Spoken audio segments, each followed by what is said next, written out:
Donc, je vais accueillir maintenant Monsieur François Paulus pour la prochaine présentation donc, qui concerne la stratégie intégrale sécheresse du gouvernement.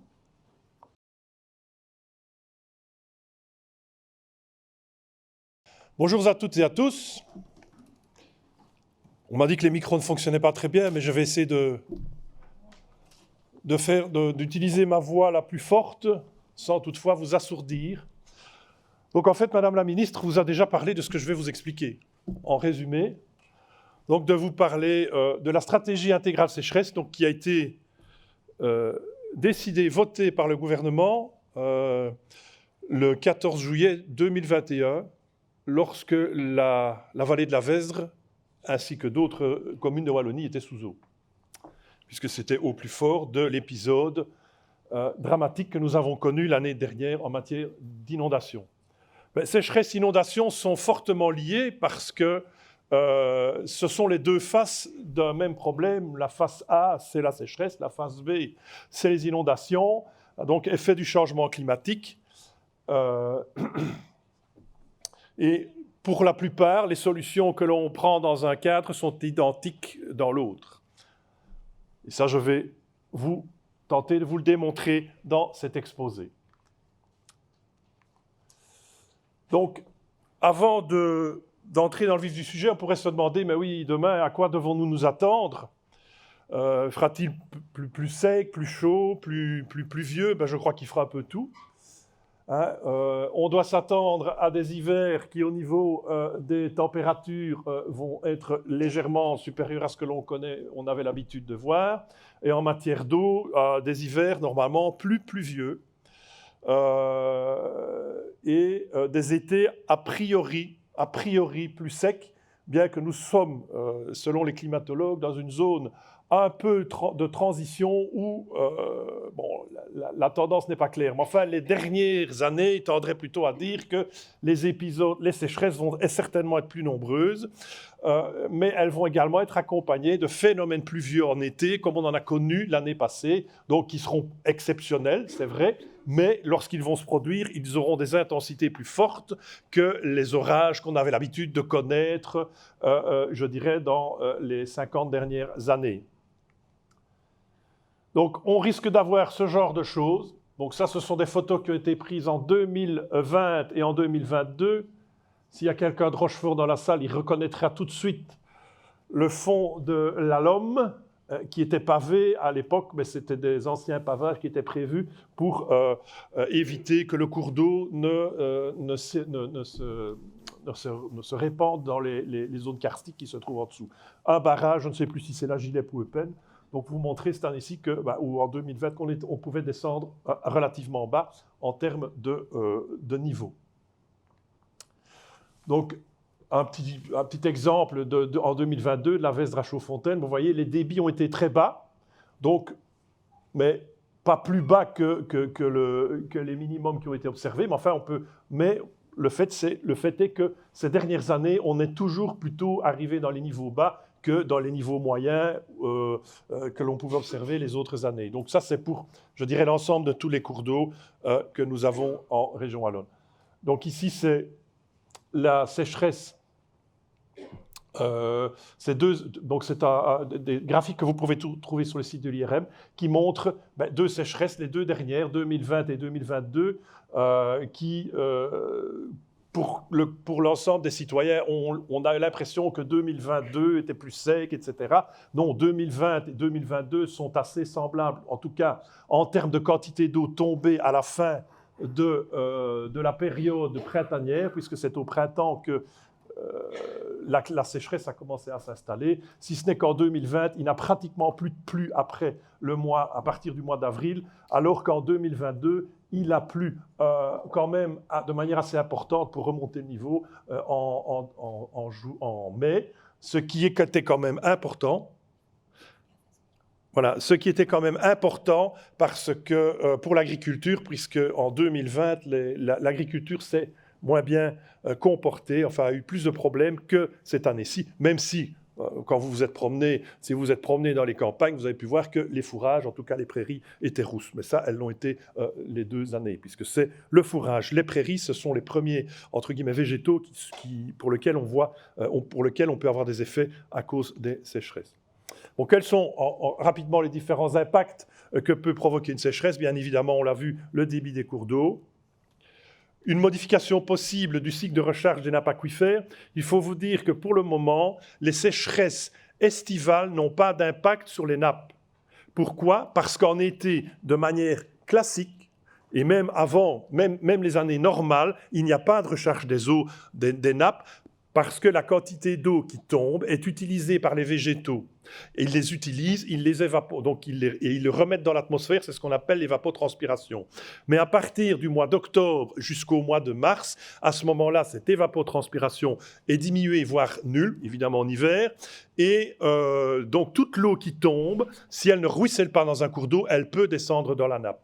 Donc, raison pour laquelle la gestion des eaux pluviales est d'infiltrer au maximum quand cette eau tombe vers les nappes est très important. Si maintenant nous avions des sécheresses également hivernales, c'est toujours possible. Ce sera probablement moins le cas évidemment qu'en été, mais là on pourrait avoir à ce moment-là une diminution du niveau de la nappe. Et sur le long terme, peut-être peut-on craindre que cela se produise, mais là des études ont été lancées avec notamment le concours de la SOIDE et mes collègues de la WAC, justement pour étudier plusieurs des nappes aquifères sur une période plus longue. Alors évidemment, quand le débit des cours d'eau diminue, eh bien effectivement, tous les polluants qui arrivent vont être plus concentrés avec des odeurs, problèmes d'odeur, concentration. Il suffit de voir ce qui s'est passé avec ce qui s'est passé dans la Vesdre l'année passée. Vous avez un certain nombre de stations d'épuration qui ne sont toujours pas d'ailleurs fonctionnelles. Je pense notamment à Ouégné du côté de Verviers. Et le fait que ces stations ne sont plus fonctionnelles, lorsque vous vous promeniez le long de la Vesdre cet été, on observait des odeurs qu'on n'avait plus connues depuis une vingtaine d'années. Ça peut avoir aussi un impact sur la biodiversité. Il y a certaines espèces qui ne supporteront pas trop la chaleur ni les sécheresses. D'autres, par contre, qui risquent de remonter, donc apparition d'espèces nouvelles. Il peut y avoir des effets sur les rendements agricoles qui peuvent être contrastés, parce qu'une plante, plus elle a de CO2, mieux elle se porte, mais si d'un autre côté, elle n'a pas d'eau pour pousser, ça va contrebalancer cet effet. Et donc, effectivement, vous avez pu, comme je l'ai expliqué, constater que certains, les fourrages, les prairies, etc., ont beaucoup souffert de cette sécheresse. Donc, diminution du rendement fourragé des prairies. Et en général, la deuxième coupe est inexistante. Sauf cette année, puisque comme il a fait bon longtemps, puisqu'au mois d'octobre et au mois de novembre, nous avions encore des températures qui n'étaient pas des températures normales, mais un peu trop élevées, eh bien, la végétation a pu continuer à croître. Ce qui veut dire que la deuxième coupe que les agriculteurs faisaient normalement en août, certains ont pu la faire plus tard, en fin septembre, de manière à, quelque part, récupérer un peu de ce qu'ils avaient perdu cet été. Au niveau des forêts, là, vous avez un risque évident du risque d'incendie. Il suffit de voir ce qui se passe en France et on constate que ces incendies, je dirais, disons catastrophiques, mais en tout cas importantes, ont tendance à remonter au niveau des latitudes vers le nord. Et donc, chez nous, on doit s'attendre, peut-être, dans le futur, à avoir un risque d'incendie accru, ce à quoi, évidemment, s'intéressent très fort mes collègues du département Nature et Forêt. De plus, le fait qu'il fasse sec, ça affaiblit l'état général des arbres qui sont moins à même de résister contre d'éventuels parasites qui peuvent eux aussi profiter d'un climat plus doux. On parle notamment le scolite, etc. Donc il y a toute une série d'insectes ou d'autres espèces animales qui peuvent parasiter donc les forêts, mais aussi les cultures. Les conditions de vie du bétail, il fait sec. À boire, a priori, le fermier va quand même toujours s'inquiéter que son bétail ait à boire. Par contre, les vaches, les moutons, etc., ils n'aiment pas non plus, ils souffrent aussi de la chaleur. Ce qui fait qu'il y a un risque de dégradation de leurs conditions de vie en extérieur. Et donc, c'est la raison pour laquelle, quelque part, le fait de restructurer l'environnement, de restructurer notre espace rural par l'implantation de haies, etc., est important parce qu'à ce moment-là, eux aussi profiteront de ces aménagements. Alors, des nouveaux besoins, puisqu'en termes, au jour d'aujourd'hui, l'agriculture, il n'y a pratiquement pas d'irrigation. Comme vous voyez ici, sur 735 000 hectares de surface agricole utile, seulement 2000 sont irrigués pour un volume déclaré. Donc, ce sont les volumes dont on connaît exactement les captages, quand on connaît exactement les débits, parce que ce sont des captages importants donc, qui donnent lieu à un permis. Les captages de moindre importance ne donnent lieu qu'à une déclaration. Et dans la déclaration, on ne connaît pas le volume exact, on peut juste l'apprécier de manière forfaitaire. Et donc là, pour ces volumes déclarés, donc c'est 1 million pour l'irrigation sur les 370 millions, c'est quand même important. Donc l'agriculture aujourd'hui ne représente pas grand-chose, mais demain, ce ne sera peut-être pas le cas. Et ce sera une demande qu'il va falloir satisfaire. Donc juste pour vous montrer, au jour d'aujourd'hui, voilà un petit peu les volumes prélevés au niveau agricole. Et vous voyez, l'irrigation, c'est ceux qui sont en rouge, essentiellement concentrés dans les régions sud du Brabant, ouest de la province de Liège et un peu dans la province de Hainaut, là où en général, on a des cultures maraîchères et on commence un petit peu maintenant à voir surgir aussi de l'irrigation pour la culture de pommes de terre, qui est une des cultures qui souffre également beaucoup des sécheresses.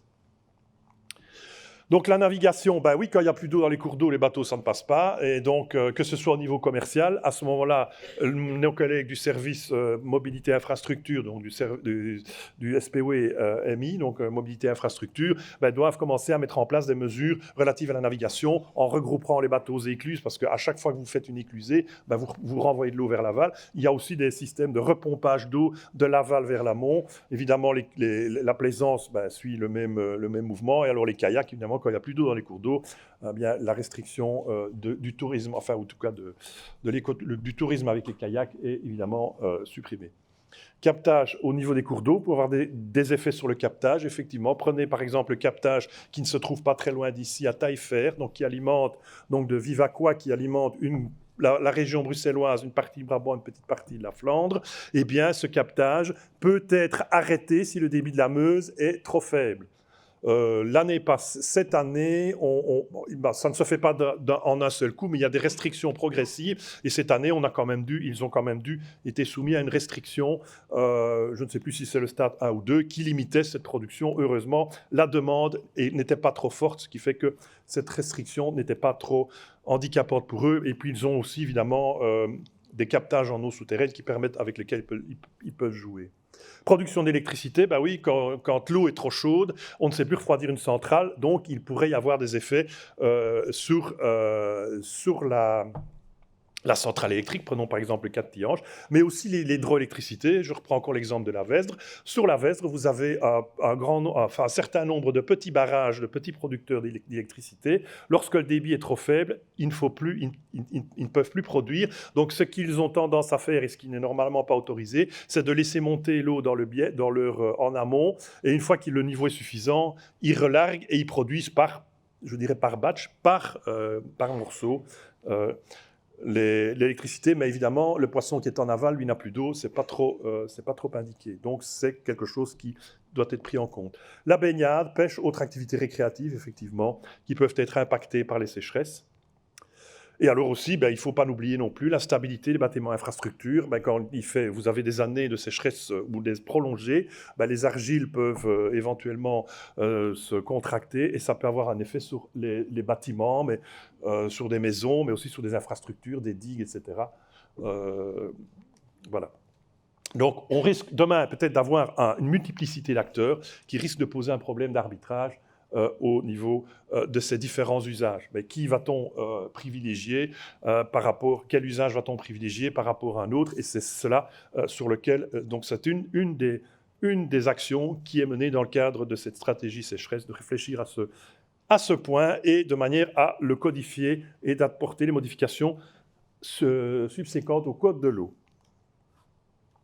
Bon, je ne sais pas si je vais peut-être un peu passer là-dessus, c'est simplement, vous les aurez dans la présentation, dans le PowerPoint. Ce sont des chiffres en matière de prélèvement en eau qui refixent un petit peu où on en est au niveau de l'utilisation de l'eau, que ce soit en eau de surface ou en eau souterraine, par type d'usage. Donc, vous voyez, les eaux de surface, c'est 1400 millions de mètres cubes d'eau en moyenne chaque année, et 370 millions pour les eaux souterraines, avec pour les eaux souterraines, la plus grosse partie, évidemment, c'est la distribution d'eau publique, donc c'est celle que nous avons à notre robinet. Et l'agriculture ne représente pas grand-chose. L'adaptation sécheresse, la stratégie sécheresse, donc ça ne date pas d'hier, donc d'aujourd'hui, pardon. Déjà avant, il y avait des choses que l'on mettait en place pour lesquelles on n'avait peut-être pas nécessairement dit on fait ça pour la sécheresse. Mais ce sont des mesures qui, prises dans le cadre d'autres plans, ont un impact important sur la sécheresse. Et dans ce cadre, vous avez par exemple les plans de gestion de risque d'inondation. Je vous ai dit, inondation, sécheresse, c'est lié, parce qu'un certain nombre de mesures, c'est la même mesure que vous allez appliquer dans les deux cas. Les fameux PARIS, donc les plans d'action sur les rivières, donc ce n'est pas uniquement, ce sont un programme qui ne concerne pas uniquement les inondations, mais qui concerne aussi tout l'aménagement hydromorphologique des cours d'eau. Donc, qui fait, bon, j'ai un slide là-dessus à la fin, donc j'en reparlerai plus en détail parce que ça peut être important, en tout cas pour les communes, puisque vous êtes aussi, ne l'oublions pas, gestionnaire d'un certain nombre de cours d'eau, les catégories 3, non navigables. Et donc, dans ces PGRI et Paris, évidemment, certains aménagements privilégient les solutions basées sur la nature, comme Madame la Ministre en a parlé. Donc ça, c'est depuis 2006. Les Paris sont en enquête publique qui vient de se terminer. Les plans de gestion par district hydrographique, on en a également parlé. Ça s'attache évidemment à rétablir la qualité de nos masses d'eau, au niveau évidemment de la qualité physico-chimique, mais aussi l'hydromorphologie. Parce qu'on a beau avoir un cours d'eau avec l'eau propre, si vous n'avez pas en bordure de cours d'eau des espaces de vie pour la faune et la flore, eh bien, vous n'aurez pas une bonne qualité hydromorphologie. Et l'hydromorphologie contribue aussi à rendre cet environnement naturel plus résilient à la sécheresse. Un cours d'eau dans lequel vous laissez des méandres, dans lequel vous laissez des zones humides se développer dans le fond de vallée, va être plus résilient à la sécheresse qu'un cours d'eau canalisé dont le but, il faut travailler comme ça dans le temps, le but était d'évacuer au plus vite l'eau, mais ici, c'est le contraire qu'on cherche à faire, c'est de retenir l'eau le plus longtemps possible. Le plan de gestion durable de l'azote en agriculture, ben oui, couvrir un sol en hiver, c'est rendre ce sol plus apte à pomper l'eau de pluie. Si vous avez un sol nu, vous savez, quand il est sec, c'est une autoroute et l'eau qui tombe sur un sol sec va ruisseler pratiquement de manière continue tant que le sol n'a pas commencé à s'humidifier un peu. Vous faites un test, prenez un sol sec, vous mettez un verre d'eau, vous le retournez, le verre d'eau, il va mettre des minutes avant de se vider. Vous le faites sur un sol qui est normalement humide, et bien là, il va se vider en quelques secondes. Alors, le dispositif sécheresse, donc il y avait déjà un dispositif sécheresse dont on avait commencé à réfléchir en 2010-2012 et qui a abouti en 2018 à un dispositif de 18 mesures. Donc, c'est un dispositif interne au SPO-RNE. Donc, ce sont des mesures que l'on pouvait prendre dans le cadre de nos compétences. Donc, c'était 18 mesures qui concernaient essentiellement la protection de la ressource, avec peut-être quelques autres points relatifs à l'agriculture. Et ensuite, le schéma régional des ressources en eau, qui date également de 2010, dont le but premier était de pouvoir garantir que chaque commune aujourd'hui puisse bénéficier d'eau, parce qu'il y a certaines communes dont vous êtes qui ont leur propre régime, mais évidemment, quand il fait sec, les capacités de ces communes à soutenir une sécheresse sont parfois plus limitées que quand vous êtes connecté à un ensemble à un réseau plus global. Il y a le plan Wallon énergie, air, climat, énergie 2016-2022 et 2030, donc qui est en cours. Donc, chez mes collègues de la WAC. Également à la WAC, une démarche que vous êtes peut-être au courant, c'est la démarche Adapte ta commune avec l'outil Les Wallons s'adaptent. Donc, c'est un outil qui permet à chaque commune d'établir son bilan au niveau des effets du changement climatique, mais que ce soit en termes d'eau, mais aussi en termes de santé, etc. Donc, il y a toute une série de feuilles. C'est un outil Excel que vous pouvez remplir et ça vous donne un score et ça vous dit vers quoi vous devez plutôt faire attention en termes de changement climatique et peut-être orienter vos politiques ou les mesures que vous pourriez mettre en place. Donc cet outil a été mis à jour en 2019. Alors nous avons aussi notre cellule de crise sécheresse, mais ça elle existe depuis déjà 2010, elle est montée en puissance en 2017 avec les récentes sécheresses que l'on connaît. Donc j'en parlerai ici juste après. Donc pourquoi une cellule sécheresse? Il y a des mesures structurelles de prévention, donc enlever, donc favoriser l'infiltration des eaux de pluie, etc. Mais quand la sécheresse se déclare, il y a quand même parfois, il est important de pouvoir suivre cela de manière à prendre des mesures adaptées et adéquates au moment où elles se passent. Donc ça, ce sont des mesures ponctuelles, comme par exemple restreindre des usages de l'eau. Donc cette cellule regroupe un ensemble de partenaires, le service public, Aquawal, les producteurs d'eau, l'énergie, le tourisme, l'agriculture, enfin bref, toute une série de composantes. Et donc il y a une analyse multidisciplinaire. Chacun vient avec sa partie une analyse de la partie de sa solution. Et à ce moment-là, on propose un certain nombre de mesures vers les autorités qui sont amenées à les prendre. Autorité qui peut prendre aujourd'hui des mesures en cas de sécheresse, des mesures ponctuelles, comme par exemple la restriction des usages, les communes ou les gouverneurs de province dans le cadre de la sécurité publique et le producteur d'eau également. Aujourd'hui, la région wallonne, le ministre n'a pas autorité pour prendre des mesures de restriction d'eau au moment où ça se produit. Et c'est une des mesures de cette stratégie, c'est de justement habiliter le gouvernement à pouvoir prendre des mesures propres, donc lorsque les sécheresses se déclareraient. J'ai l'impression que je ne vous ai pas envoyé le bon transparent. Parce que j'ai plusieurs enfin c'est pas grave, donc ceci je ne comptais pas le dire. Donc voilà, au niveau donc cette cellule sécheresse fait une interface avec les autorités publiques, les gouverneurs évidemment, les gouverneurs de province, le bourgmestre, le service public de l'intérieur et aussi la Flandre, puisque il y a des communications entre Flandre et Bruxelles et nous sur l'évolution d'une éventuelle sécheresse. Donc il y a toute une communication qui est faite via les communications grand public classiques, communiqué de presse, mais aussi, on a aussi maintenant, il y a un spot au niveau de la RTB, quand ils font leur bulletin météo, ils annoncent un petit peu l'état des ressources en eau en fin de bulletin, pour un peu voir où on en est, quelles sont les communes qui sont en restriction, etc. Donc la stratégie intégrale sécheresse dont Madame la ministre a parlé tout à l'heure, elle repose sur deux piliers. Le schéma régional des ressources en eau et le dispositif de la région, donc du SPORNE.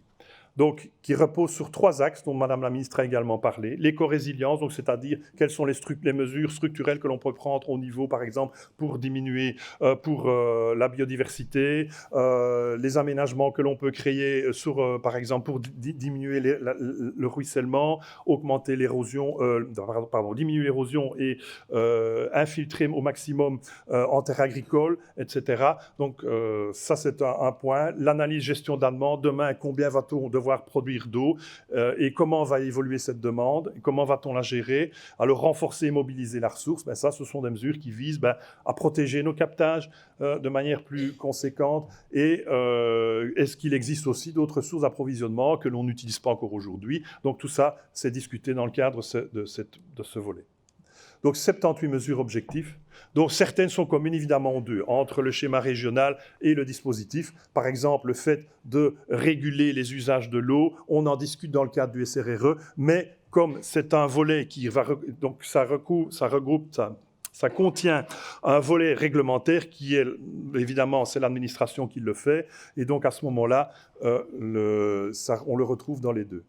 Donc la stratégie, donc le SRRE, au départ, vous voyez, il y a un certain nombre de communes qui subissent régulièrement des sécheresses, donc vous en avez ici sur la carte.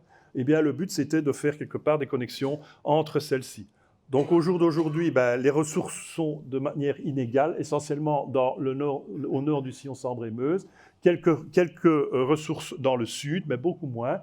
Et le but, c'est évidemment donc, de réaliser ces autoroutes de l'eau de manière à ce que ces communes qui étaient en rouge, comme vous l'avez pu le voir, plutôt quand leurs propres ressources viennent à diminuer, eh bien, elles peuvent profiter du réseau de la distribution plutôt que... Parce qu'aujourd'hui, il n'y a pas ce réseau, ou en tout cas, il n'est pas encore terminé, et ça les oblige, par exemple, à la Société Wallonne, pour fournir de l'eau, elle vient avec des camions pour alimenter les captages. Donc le 2.0 donc, qui a été décidé dans le cadre de donc en 2019-2020, eh bien, donc, c'est le SRRE 1.0 plus la prise en compte du changement climatique. Donc d'une part, il fallait améliorer la connaissance tant en termes de demande en eau qu'en termes d'offres en eau. Et il y a toute une série de groupes de travail qui se sont mis en place, par exemple un sur l'industrie, qu'est-ce que va demander l'industrie demain, comment va-t-on y faire face, agriculture aussi, développement territorial, donc ça c'est de voir comment au niveau, c'est la partie je dirais urbain, comment va évoluer la population. Les pertes dans les réseaux c'est évidemment important puisque certains réseaux peuvent offrir des pertes de plusieurs dizaines, de 10, 20, 30%. Évidemment, ce n'est pas la majorité, mais ça peut arriver. Et en matière d'offre d'eau, peut-on offrir une offre d'eau plus importante. Donc, d'une part, je vous ai parlé tout à l'heure de la modélisation, de voir comment risque d'évoluer cette ressource. On a parlé de l'économie circulaire, le water reuse. Donc, il y a des sources d'eau. Une station d'épuration produit une eau plus propre. Donc, cette eau-là pourrait, par exemple, être valorisée en agriculture. Il faut faire attention, évidemment, parce que certaines stations d'épuration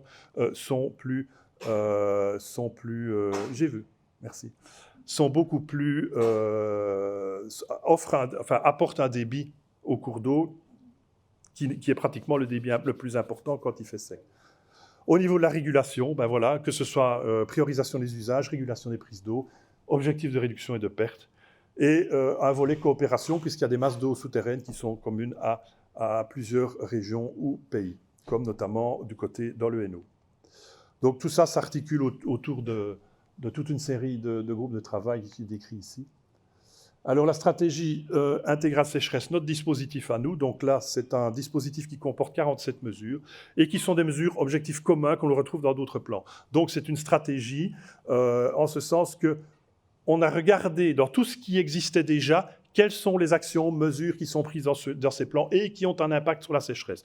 À cela, on a rajouté une série de mesures, comme par exemple de réglementer les usages en cas de sécheresse. Donc ça, c'est une mesure propre au dispositif. Donc, comme les zones, par exemple, de définir des seuils d'alerte à un débit minimum biologique, donc c'est-à-dire le débit que l'on tient absolument à conserver dans un cours d'eau.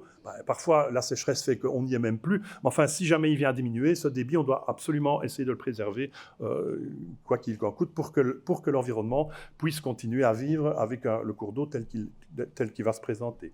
Alors c'est le principe du parapluie, donc comme je l'expliquais, puisque ce sont des mesures qui servent à la fois pour les inondations, qui peuvent servir pour la biodiversité, etc. Donc c'est la mesure le principe du parapluie. Un outil pour plusieurs usages. Le parapluie, c'est pour le soleil, mais vous pouvez aussi l'utiliser pour vous protéger, pour la pluie, mais vous pouvez aussi le protéger du soleil avec lui. Et c'est de privilégier évidemment les solutions basées sur la nature. Donc là, c'est autour de 7 objectifs opérationnels ou stratégiques. Donc protection de la ressource, résilience milieu naturel, résilience de l'agriculture, donc il faut que demain l'agriculture puisse toujours continuer à fonctionner et s'adapter, des ressources alternatives, la gestion des eaux pluviales qui est le thème de la journée, et alors tout un volet surveillance et information. Donc j'ai ici repris quelques mesures avec un petit commentaire qui explique le lien éventuel avec le SRRE. Si c'est un projet, en fait, cette mesure en fait, est décrite ou en tout cas concrétisée par un projet au niveau du plan de relance de la Wallonie, dans le cas le 2.3, le cadre réglementaire sur la réutilisation des eaux usées, ça correspond au projet 103 du plan de relance. Voilà, donc vous pourrez consulter tout ça puisque ce transparent vous seront transmis.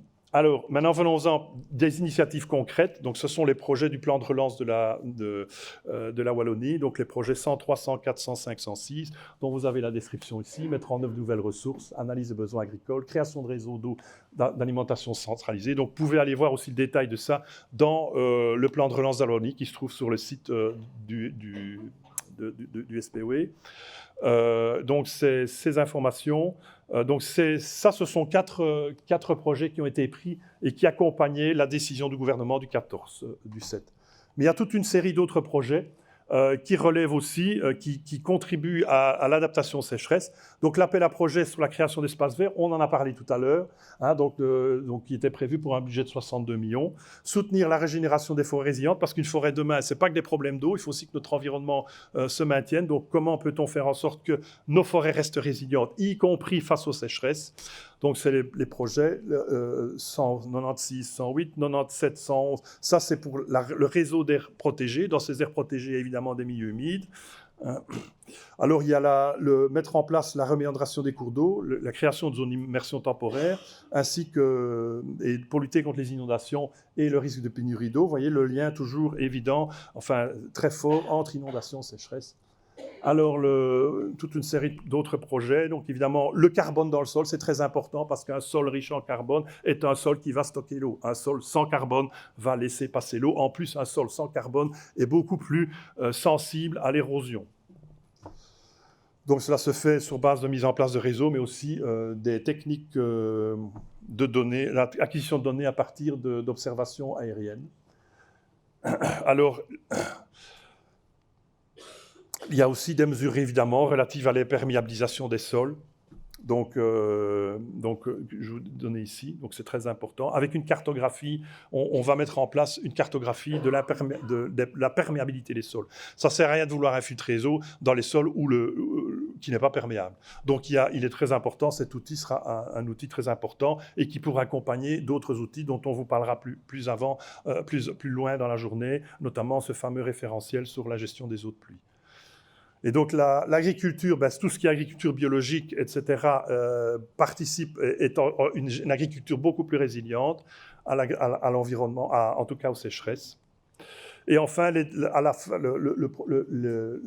dernier chapitre du plan de relance a été réécrit après les inondations de l'année passée. Et donc, il y a plusieurs projets qui sont dans ce plan et qui ont été au départ prévus suite aux inondations, mais qui sont importants dans le cadre des sécheresses, notamment une étude sur de prévention des risques climatiques et sanitaires, dont les inondations, il vit aussi les sécheresses, le master plan, dont le référentiel eau pluviale, dont M. Teller vous parlera tout à l'heure, mais aussi le master plan VESR, où le volet sécheresse est également un point important, même si au départ, il a été pensé pour les inondations. Voilà, quelques projets concrets, on en arrive à la fin. Pour l'agriculture, adaptation à la sécheresse, c'est un site important pour un agriculteur parce qu'il va trouver toutes les informations nécessaires pour pouvoir adapter ses productions. Et ils ont fait d'abord un focus sur la partie fourrage parce que c'est, d'une part, c'est ce qui est le plus sensible à la sécheresse, puisqu'un blé, quand il pousse, en général, au mois de juin, il est déjà bon à récolter. Et avec le changement climatique, on peut le récolter de plus en plus tôt. Mais par contre, et en plus, les fourrages, c'est plus de 50% de la surface agricole utile. On a parlé aussi de plantation de haies. Voilà. Donc, la stratégie sécheresse n'est pas limitée aux aspects eau potable. Elle est évolutive, intégrée. Ce n'est pas un outil de gestion de crise. Elle est multiple composante et touche un ensemble de thématiques, de plans de projets et d'activités que la sécheresse peut impacter et dont elles doivent tenir compte. Que ce soit biodiversité, espace naturel, rural, urbain, agriculture, agroforesterie. Donc infiltrer, garder l'eau partout c'est possible, sol, nappe, cours d'eau, stockage aérien et ou enterré. Et c'est le mot d'ordre. Voilà. J'avais normalement prévu 2 slides, donc comme j'ai plusieurs présentations dans le même répertoire, je pense que je n'ai pas donné la bonne, mais j'avais juste encore un slide qui vous parlait de l'application Paris.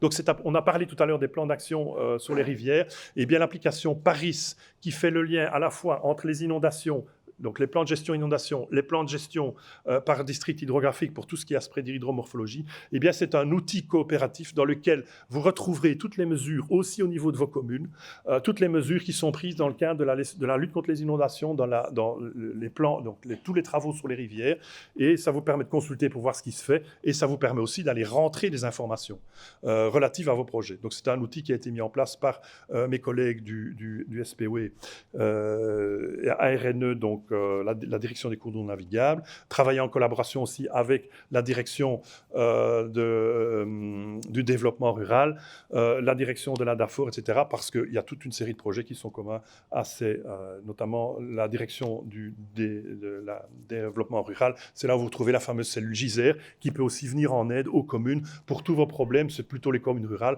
tous vos problèmes en matière de ruissellement et en matière d'érosion de coulées boueuses. Voilà. Je vous remercie.